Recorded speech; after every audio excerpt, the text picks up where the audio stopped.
does not eliminate preparation. Noah trusted God, but he still built the ark.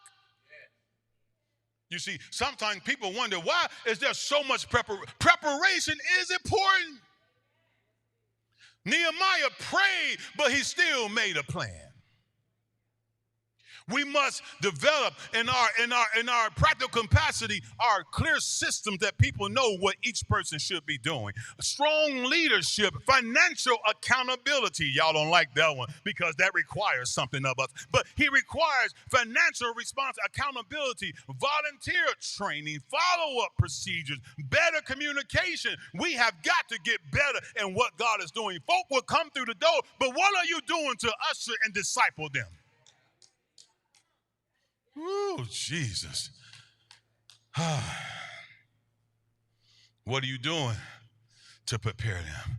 This ain't just no social gathering. If you want a social gathering, you can go to the club down the street. But this is a place that prepares you to do the work of the Lord. And I need to understand that you know that what you should be doing, how you should be doing it. That's why every lesson that we've been teaching is rooted, ready, and reaching, because there is a work to do. And God is saying, what are you doing to develop this work? Number 3. Prepare to be stretched.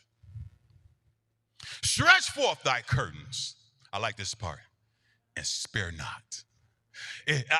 I can imagine if any of you have ever put up a tent, you grab the curtains and you take it and you move it out to the othermost part that you can pull it to, and you prepare it to be placed into the ground. And what he's saying is that you don't allow the tent to just drape. That's laziness.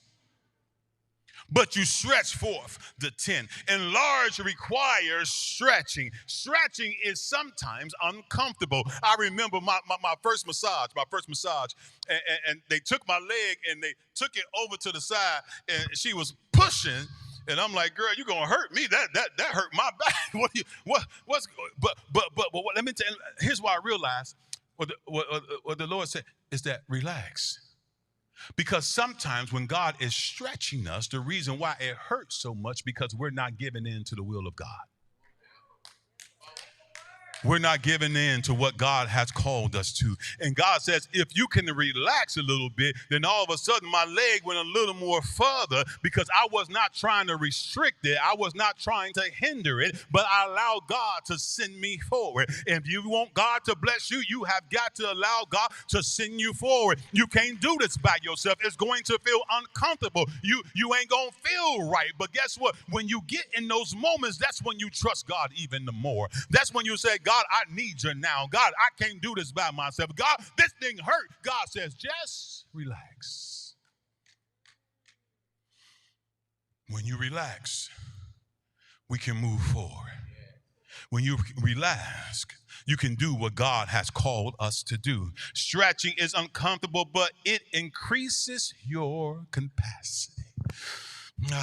Let me take this tent and stretch forward to where I can prepare for increase.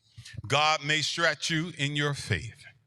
He may stretch you in your patience, in your generosity, in your leadership, in your relationship, in your willingness to change. Sometimes we want enlargement without inconvenience. We want God to increase, but we don't want to be inconvenienced. If you're always inconvenienced, if you're always in control, you are out of control. If you're always comfortable with where you are and what you're doing, then you aren't allowing God to stretch you, to enlarge your territory. God says, how can I prepare you when you won't allow me to enlarge your territory?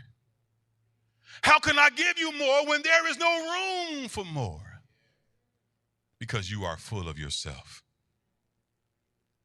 It's all about pleasing you instead of pleasing God. It's all about how it makes you feel than how it makes God feel. We want growth without pressure.